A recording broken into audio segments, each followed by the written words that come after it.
Hola, ¿cómo estás? Estamos en este momento con José Salardi, director ejecutivo de Proinversión. ¿Cómo estás, José? Gracias por aceptar nuestra invitación. En este canal Hola, de Jesús. YouTube tenemos un programa que hemos lanzado hace muy poco, bueno, un espacio, ¿no? Ya quisiera tener un programa, pero hemos lanzado este espacio para que nuestros socios y el público que ya nos está viendo conozca no solamente la perspectiva de las empresas, sino también ahora de los funcionarios de alta dirección del sector público involucrados en un sector muy importante que se encarga ahora de cerrar la infraestructura y las brechas que tiene el país. Inversión se ha convertido en estos últimos años en un actor elemental y vital en la participación también del sector privado a través del desarrollo de proyectos a través de la famosa Asociación Público-Privada de Obras por Impuestos, que es un nombre muy técnico y que muchos a veces no entienden. Pero primero vamos a conocer quién es José Salardi. José, cuéntanos un poco cuál es tu profesión, hace cuánto tiempo estás en el sector público y cómo así has llegado a ocupar esta importante labor en el sector. Muchas gracias por el espacio, César. Un gusto estar ahí conectado y conversando contigo, ¿no? Bueno, en realidad yo soy de profesión economista, ¿no? Tengo par de maestrías en dirección de empresas y administración de negocios. Estoy vinculado al sector público desde el año 2008. Empecé, digamos, mi carrera pública a nivel en el mundo regulatorio del sector agua y saneamiento en la SUNAS. Estaba ahí, digamos, empecé como sugerente de regulación tarifaria, viendo temas tarifarios. Ahí estuve algunos años. De allí me involucré con el sector de vivienda, construcción y saneamiento, dada la experiencia en agua. Llegué como asesor inicialmente del ministro Bon Gese, cuando estuvo a cargo del ministerio. Al poco tiempo asumí la Dirección General de Programas y Proyectos, donde, digamos, básicamente se ven todos los proyectos que se desarrollan en el sector bajo el mecanismo de acciones público-privadas y también de obras por impuestos, ¿no? Estuve a cargo de esa dirección cerca de 3 años aproximadamente.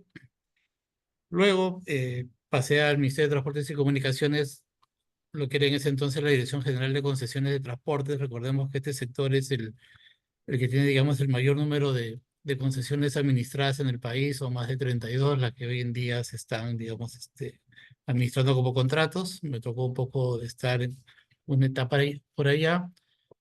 Y de allí pasé a lo que es ya el sector producción a nivel del viceministerio de MIPE e Industria. Fui viceministro un tiempo para asumir posteriormente la cartera de ministro de producción durante unos meses también. Todo el trayecto de una u otra manera también en simultáneo cuando estuve viceministro y en la dirección general, también tuve la opción de tener contacto directo con Preinversión en lo que eran los comités que se manejan aquí para ver por un lado proyectos de transporte y también proyectos sociales, y es un poco, me dio, creo, baja importante en materia de lo que son las acciones público-privadas, ¿no? También las obras por impuestos, desde luego también de la ejecución en los ministerios y de la promoción. Y hacia fines del año 2022 me invitaron para asumir la dirección ejecutiva de Proinversión, que es el cargo que ya ostento poco más de año y medio, ¿no? Donde hemos podido un poco ya volcar toda la experiencia y ir sacando adelante el importante portafolio que se tiene aquí en la institución.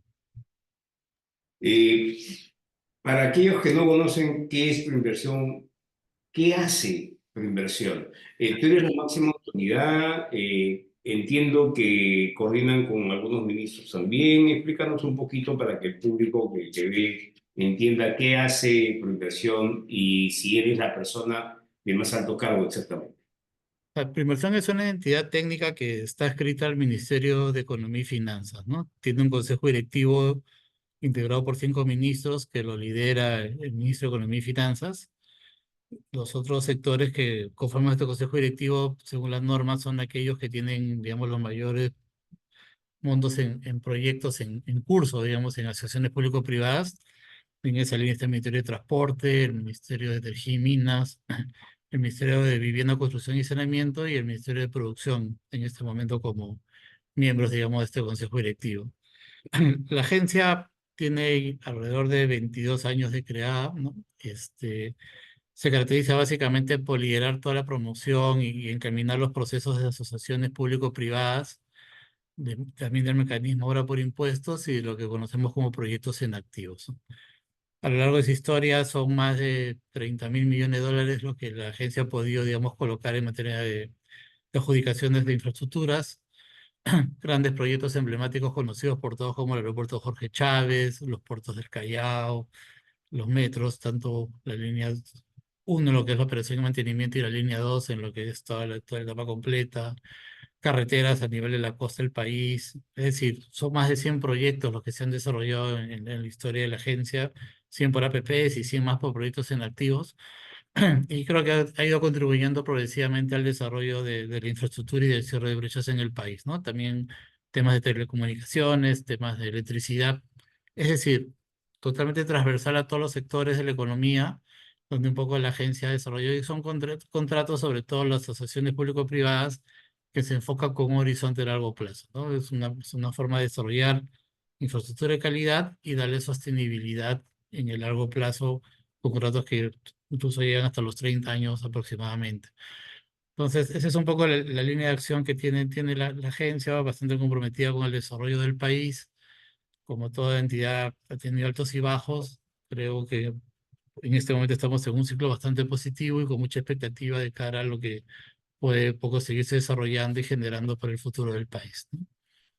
En el Perú existen varios marcos que establecen los lineamientos o pautas o reglas para que se entienda para aquellos que no necesariamente a veces tienen claro el tema, que permiten el desarrollo o las inversiones en infraestructura en el Perú, ¿no? Una es la ley de contratación con el Estado, otros son las asociaciones público-privadas o APPs, otras son las obras por impuestos, otros son los proyectos inactivos, otros son los marcos de gobierno-gobierno y otros son los convenios con organismos internacionales. Por ahí de repente se me olvida uno más. Digamos entonces que ustedes trabajan con tres marcos, ¿no? APP, obras por impuestos y proyectos en activos. La APP básicamente es una concesión, ¿cierto? A veces se confunde con otros marcos de concesiones que existen en otros ámbitos o sectores, ¿cierto? Como por ejemplo las concesiones mineras, tienen otros marcos también, Así las es. concesiones forestales. Ujú. Pero ustedes básicamente están abocados a qué tipo específicamente. En APP básicamente, digamos, hay modalidades que la normativa contempla, desde las iniciativas estatales o las iniciativas privadas, ¿no? Generalmente las iniciativas privadas que se pueden presentar en un momento dado están vinculadas en algún, es como el sector privado ayuda al sector público a resolver un problema, ¿no? El Estado ayudarlo en la medida que hay una brecha específica y que se requiere cierta infraestructura y se hace una propuesta al respecto. Por ejemplo, casos típicos de iniciativas privadas, Lima por décadas, quizás siglos, por decirlo así, no trataba sus aguas residuales, ¿no? Entonces, en un momento se lanzaron propuestas para hacer la planta de tratamiento de aguas residuales de Tahuada, de la Chira, para poder tratar las aguas del sur y del norte de Lima. Los casos exitosos que permitieron en muy pocos años pasar de un nivel de tratamiento de aguas residuales de apenas entre 10 y 15% a más del 90%, que es lo que hoy día se trata en la ciudad de Lima, y evitar la contaminación, digamos, ambiental y también de nuestro mar, donde se descargaban los desagües sin tratamiento. Entonces, ese es un poco un ejemplo sencillo de cómo la sesión público-privada se configura. Hay una propuesta del sector privado con la cual el Estado, con las entidades competentes, en este caso el Ministerio de Vivienda y SEDAPAR, por dar un caso concreto que es el usuario, digamos, el cliente directo para este tipo de plantas, y para poco tratar también todo lo que viene proveniente de los usuarios a nivel doméstico, industrial, comercial que hay en la ciudad de Lima. Se plantea, y sobre esa evaluación que se hace se discuten los términos. La inversión un poco articula todo ese aspecto, hace toda una estructuración del proyecto para ver la mejor posición posible, ¿no? Y una negociación directa para llegar a tener buenos términos contractuales, un modelo financiero adecuado. Y sobre ello se abre al mercado la posibilidad de un concurso, ¿no? En el cual lo que se busca es la mayor eficiencia posible, el mejor precio para el Estado y con unos niveles de servicios muy claros, ¿no? Esa, digamos, es un poco, en resumen, lo que puede ser la ruta que toma llegar a esta adjudicación de proyecto, donde después, ya una vez firmado el contrato, se ingresa en la etapa ya propiamente de lo que se conoce como la ejecución, ¿no? También de elaboración de expediente técnico, de un cierre financiero y y desarrollar infraestructura que dependiendo de la complejidad va a tener un plazo de 2, 3 años o alguno más de más largo aliento, como por ejemplo puede ser una línea de metro como la que tenemos en ejecución en este momento en Lima.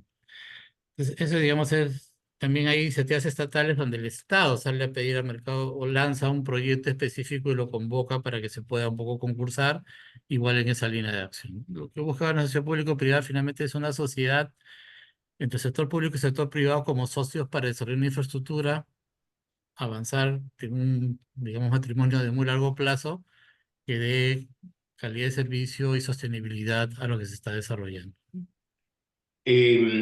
Entiendo que este año es un año positivo en cuanto a adjudicaciones de proyectos, ¿no? En comparación a los últimos 3 años. ¿Cuál es la proyección de adjudicaciones que tiene trazado Inversión versus los últimos años anteriores? Sí, nosotros en realidad el año pasado ya el Perú tuvo un punto de inflexión importante, ¿no? Digamos, el periodo 2019-2022 se adjudicaron apenas cerca de 500 millones de dólares por diferentes factores. Yo, así que no, también hay que mencionar que tuvimos esta etapa de pandemia que también frenó mucho la dinámica, pero de otra manera también los proyectos no salieron como uno esperaba. El año pasado se logró revertir un poco esa curva y cerrar con adjudicaciones por 2.300 millones de dólares, lo que permitió un reimpulso importante. Pues, sin embargo, también se hicieron los trabajos para este año tener un impulso adicional que nos está encaminando a una meta de 8.000 millones de dólares, ¿no? Con el objetivo también de quizás también con ese número marcaríamos un récord histórico en adjudicaciones de APPs.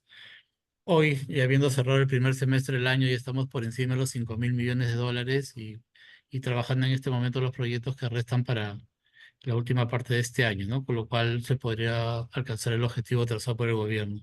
Es muy positivo porque de una u otra manera lo que se viene percibiendo es que hay mucha expectativa y confianza en lo que será el futuro del Perú, porque estos son proyectos, como comentaba, que se firman con un horizonte a largo plazo, que están siendo adjudicados a empresas muy importantes, que de alta categoría mundial, y que indudablemente tener operadores con esas cualidades que están apostando por el país nos hace mirar el futuro con bastante optimismo para el tema de desarrollo de infraestructuras, ¿no? Y sabemos que desarrollar infraestructura también es un aporte importante al crecimiento económico, a la competitividad del país. En ese sentido, es un poco el compromiso y la labor que viene desarrollando la agencia. Eh, Obra por impuestos también es ahora servicios por impuestos, en algunos casos, y también a través del IOAR se puede decir que también bienes por impuestos. ¿Se va a cambiar el término de la norma? ¿Se piensa mantener? Creo que en algún momento, bueno, creo que es de conocimiento de algunas personas que nuestro gremio ha firmado un convenio con Proinversión y hemos incluso celebrado ya una mesa de trabajo con miras a que a través de la delegación de facultades que el Congreso ha aprobado al Ejecutivo en los próximos 3 meses, apenas salga la ley ya publicada, que me imagino será pronto, se hagan algunos cambios en aras de mejorar y seguir, digamos, auspiciando cambios en la norma para poder insertar estos ajustes normativos. ¿Se va a seguir incluyendo estos cambios? ¿Qué cosa va a fomentar tu inversión en aras de hacer este tipo de ajustes normativos? Sí, ahora por impuestos, como bien señalaste, es otro de los mecanismos, digamos, que tenemos para desplegar infraestructuras en el país. Creo que es un, digamos, un competidor, por decirlo así, perfecto para la obra pública tradicional y que está demostrando muchas mejores cualidades en materia de la calidad de obra que se desarrolla. Este año está yendo muy bien el mecanismo. Hemos cerrado el semestre y ya estamos por encima de los 1.600 millones de soles en adjudicación, lo cual también es un récord histórico porque previamente en los 15 años que tienen mecanismos de creado, los picos habían sido 1.100 millones aproximadamente. Entonces, y estamos creo firmemente caminando hacia los 2.000 millones este año. Eso nos lleva a un nuevo estándar con obras también de gran magnitud. Se adjudicó hace poco el hospital de Ramos Guardia en Huaraz, que son más de 1.000 millones de soles, que también es un hito, con lo cual el mecanismo creo puede ayudar mucho también a desarrollar infraestructuras grandes que han estado, digamos, en el lado de la obra pública tradicional generándose muchos problemas para que logren su conclusión. Aquí creo que los consorcios que se están configurando y la apuesta importante del sector privado va a ayudar a que este mecanismo se impulse aún más, con el añadido de que no sé, hay una línea de crédito de más de 30.000 millones disponible para que pueda ingresar las empresas en diferentes sectores, en diferentes regiones del país y con alto impacto en el desarrollo de infraestructuras. Como bien señalas, este camino de obra por impuestos ha tenido muchas modificaciones normativas, cada uno ha ido mejorando, ha habido mucha interacción con el sector privado. Yo también agradezco el aporte de la sociedad y las reuniones que hemos tenido, también al margen del convenio que tenemos, también creo que hay un buen puente para intercambiar ideas y recibir propuestas. En el marco de delegación de facultades no se llegó a incluir el tema del mecanismo ahora por impuestos, pero sí se va a discutir a nivel del Congreso de manera independiente algunas mejoras y precisiones adicionales que han quedado a raíz de la última ajuste que se hizo a la normativa. Siempre todo esto va en la línea de interactuar. Hay una mesa ejecutiva de Oxy también, donde se sienta el sector privado con el sector público para discutir estas propuestas, para ver el impacto y el beneficio, porque todas finalmente lo que buscan es sumar y hacer que el mecanismo continúe en esta dinámica, que no se frene. Yo creo que tranquilamente podríamos hacer por año entre 3 y 5.000 millones de soles sin problemas, pero hay que trabajarlo de manera conjunta ambas partes, ¿no? Para poder un poco mitigar los riesgos que puedan presentarse. Han habido complejidades en el camino con algunos proyectos, que demoraron mucho en cerrarse, desalentaron algunas empresas. Yo creo que se está trabajando mucho desde el lado con el Ministerio de Economía, con nosotros y las entidades públicas para abordar caso por caso, destrabar esos problemas y impulsarlos. Lo que mencionaba, servicios por impuestos es un aspecto que se está armando y estructurando todavía la normativa para complementar y con eso ya cerrar completamente el ciclo con obra por impuestos. Tema que viene trabajando el Ministerio de Economía y esperemos que en los próximos meses tengamos novedades al respecto, pero desde la óptica de lo que es obra por impuestos propiamente dicha, sí hay espacio para todavía algunas precisiones adicionales que van a permitir, yo creo, darle un impulso adicional al mecanismo, ¿no? Perfecto. Muchos no entienden qué es proyectos en activos. Es una figura, digamos, muy alejada de lo público en cuanto a la ciudadanía, ¿no? En qué consiste? En cortito, para que lo conozcan, digamos. Mira, uno de los objetivos, a mí me gusta mucho hacer llegar a estas cosas porque a más conozca a la gente, es mejor, ¿no? Y el público en general, porque siempre, así sean pocos o regular el público que lo vea, es interesante que la gente sepa en qué consiste. Proyectos en activos, por favor, rápido, de un experto como tú, Sí, para que... es una modalidad que históricamente también ha tenido experiencias interesantes en el país, ¿no? Y de una u otra manera nosotros también, no todos los municipios, no todos los gobiernos regionales, quizás cuando nosotros nos tocó empezar la gestión, contaban con presupuesto suficiente para desarrollar un portafolio de proyectos agresivos. Entonces, sobre todo aquellas entidades que puedan no tener recursos o porque no tienen el tema del canon y demás posibilidades de ingresos, pero tienen activos, pueden tener terrenos, ¿no? Y pueden tener muchas ideas de proyectos que quieren desarrollar. Entonces, y se trata de eso, básicamente, que los activos que tienen las entidades puedan ponerse a disposición del sector privado para darle la posibilidad de que el sector privado desarrolle o temas que son de interés del sector público, en este caso de la entidad, o también que el sector privado puede ver como potencial de negocio, ¿no? Por ejemplo, ¿no? Ejemplos típicos y sencillos. Tenemos un mall muy interesante aquí en la Avenida Salaberry, ¿no? Que se edificó, pues, un Real Plaza bastante bien estructurado, que está desarrollado sobre un terreno que era de la Marina de Guerra por años, que estaba cercado y que no estaba de repente aportando valor suficiente a la entidad. Entonces ahí lo que se hizo fue un contrato por X años en el cual un porcentaje de los ingresos del mall van a las arcas de la Marina de Guerra y se puso a disposición ese terreno. Es una manera muy rápida de poder hacer generar ese tipo de rentabilidades, ¿no? También, por ejemplo, nosotros estamos ahora trabajando con el Ministerio de Cultura la posibilidad de hacer proyectos en activos en algunas huacas, para replicar el caso de la huaca Puyana, poder dar un caso concreto. Tenemos una huaca que también estaba allí, quizás no estaba muy puesta en valor, ni recibía mucha visita, ni está muy... La exploración propiamente dicha, las labores arqueológicas no se desarrollaban como uno esperaba y no se maximizaba el uso de la misma. Y se desarrolló un restaurante, ¿no? Había un área específica que no colisionaba con el desarrollo propiamente de la Huaca y se hizo un restaurante que también genera ingresos y que le aporta ¿no? un porcentaje a la Huaca y le permite dar. Con la cantidad de huacas que tenemos en Perú, más nuestra riqueza culinaria mezclada con la visita cultural. Así es, ese es un ejemplo que ha sido fabuloso que incluso ha permitido darle también recursos, la Huaca se mantiene muy bien, va generando visitas guiadas nocturnas, tiene muchos aspectos y pones en valor el activo. Y así por el estilo, podemos tener de repente una municipalidad que tiene un local municipal que está en pésimas condiciones, por decirlo así, que no faltan los casos, pero que está muy bien ubicado y quizás en una esquina determinada en la cual hoy en día es una casona de 2 o 3 pisos y donde se puede hacer un edificio de 20 pisos, ¿no? Y quizás se puede compartir, de repente el sector privado le interesa hacer un edificio de 20 pisos, de los cuales pues 5 u 8 pisos, dependiendo de la negociación, serán para el municipio con mejores condiciones, con mejor equipamiento, y lo demás el sector privado lo rentabilizará para poder generar un flujo adecuado y con eso ganan ambas partes. Entonces, de eso se trata, ¿no? Y eso estamos explorando. Nosotros hicimos un evento hace mes y medio con 8 entidades que llevan identificado cerca de 30 proyectos y la idea es seguir trabajando mucho más porque creemos que hay bastante potencial a nivel de todo el país para tener este tipo de posibilidades. Proyectos en activos también se pueden hacer en amplias estaciones de terreno, proyectos de vivienda social, por darte un caso. O sea, creo que hay una mistura y una variedad de opciones que se van a presentar.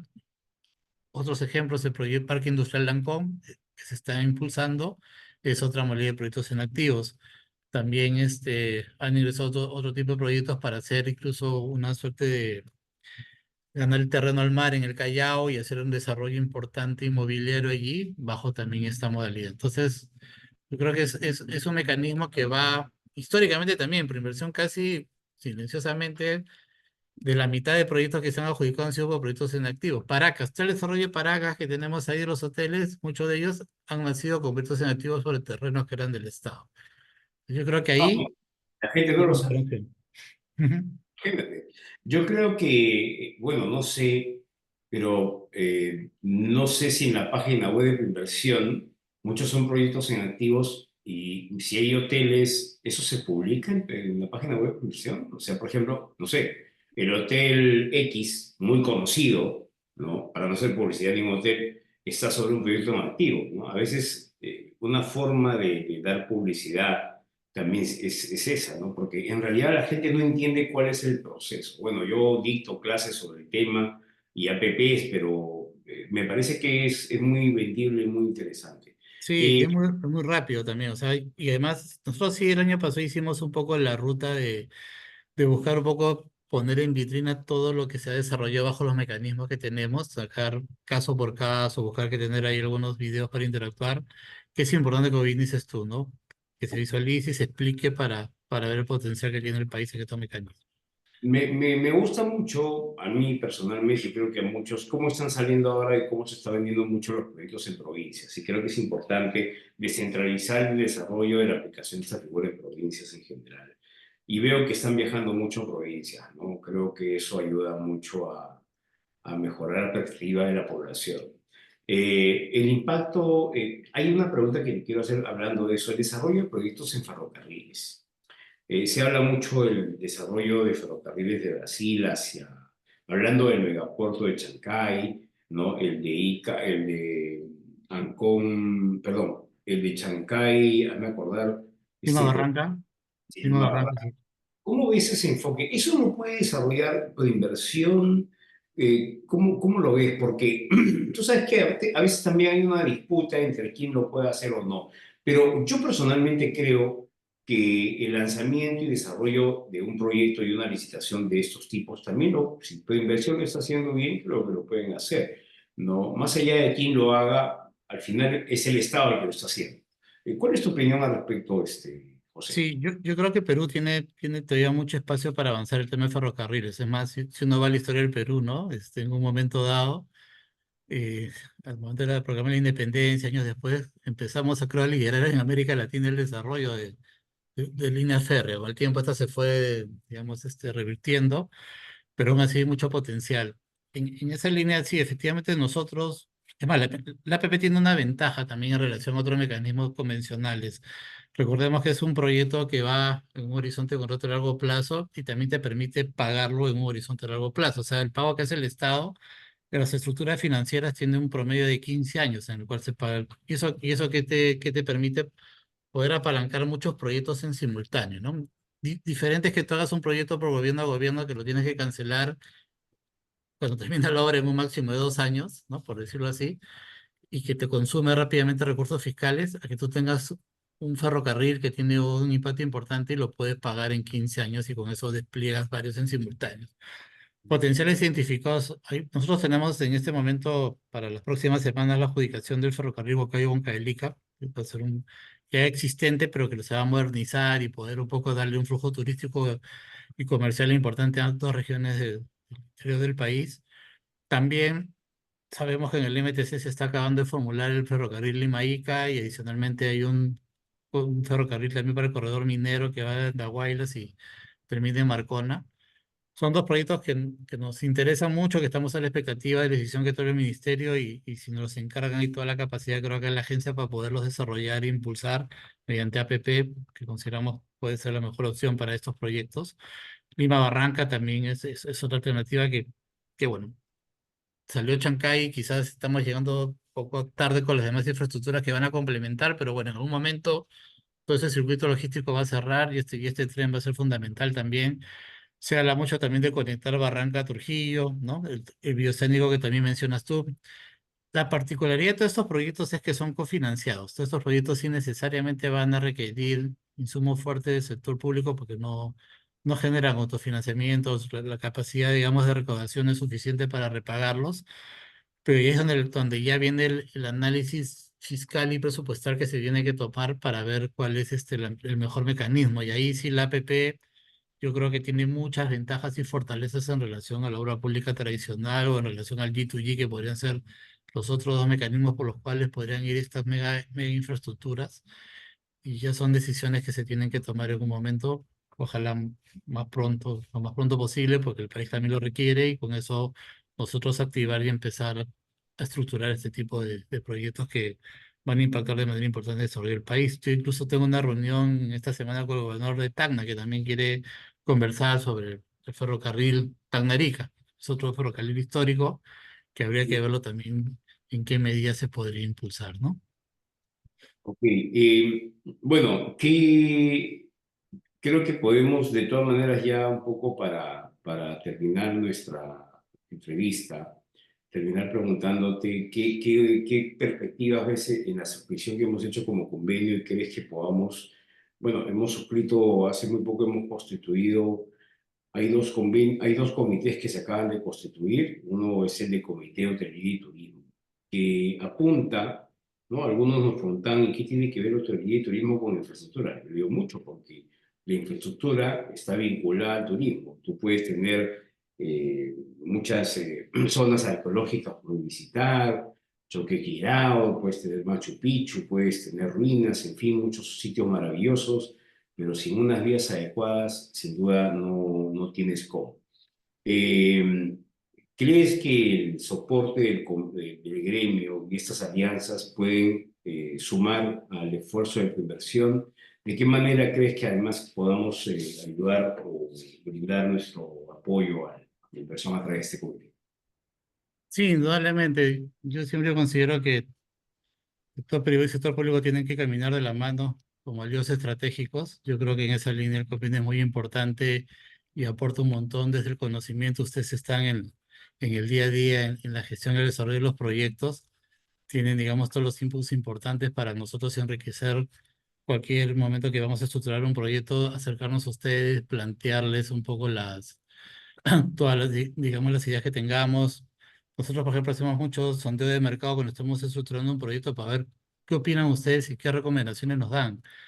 Porque no nos sirve a nosotros desde aquí sacar un proyecto hacia adelante y sin haberlo testeado previamente, pensando que lo estamos haciendo de la mejor manera cuando el mercado no lo va a recibir y no vamos a tener ningún tipo de propuesta, ¿no? Entonces yo creo que estos espacios también para que ustedes nos lancen propuestas, tengan estas para mejorar el aspecto normativo, los aspectos que un poco se involucran del Estado, yo creo que son fundamentales, ¿no? Yo creo que ese trabajo gremial que vienen haciendo es bastante, digamos, digno de destacar y sigamos en esa línea de acción. Yo creo que, como comentamos al inicio, el convenio tiene una ruta de formalidad, pero al margen de ello siempre las puertas están abiertas, apenas esta gestión para conversar con los diferentes líneas de acción que tienen ustedes, también que van de manera transversal por varios sectores y tienen comités y podemos interactuar con el equipo de expertos que hay aquí para finalmente generar mejores propuestas, desarrollar mejores proyectos, que todo ello redunda en beneficio del país, ¿no? Sí, es. A través del Comité de Infraestructura estuvimos para cerrar esta conversación, José, y pedirte unas últimas palabras. Estuvimos con cerca de una relación de 14 empresas reunidos contigo, ¿no? Para aprovechar la entrevista para agradecerte siempre tu recepción, porque no nos podemos quejar, hemos sido siempre atendidos y este convenio sin duda va a seguir ayudando a esto, ¿no? A hacer llegar nuestras propuestas para que también las empresas privadas entiendan a los funcionarios, ¿no? Se trata de intermediar, de hacer llegar lo que creemos es positivo y para que ustedes también entiendan cuál es la posición del sector privado en aras de avanzar juntos al desarrollo de infraestructura que es tan necesario en el país y todo aquello que sea complementario también, porque no se trata de hacer una obra por hacer, sino de hacer una obra que sea sostenible en el tiempo, que vaya cuidando el medio ambiente, que sea acorde a las necesidades de la ciudadanía y que permita el acceso a los servicios públicos de la ciudadanía del país. Muchas gracias, José. No sé si quieras brindar alguna última palabra. Sí, no, agradecerte, César, el espacio. Estamos en permanente contacto, toda la apertura de la agencia para seguir en los temas, y aquí estamos. Nos vemos pronto. Muchas gracias. Muchas gracias a ti, José.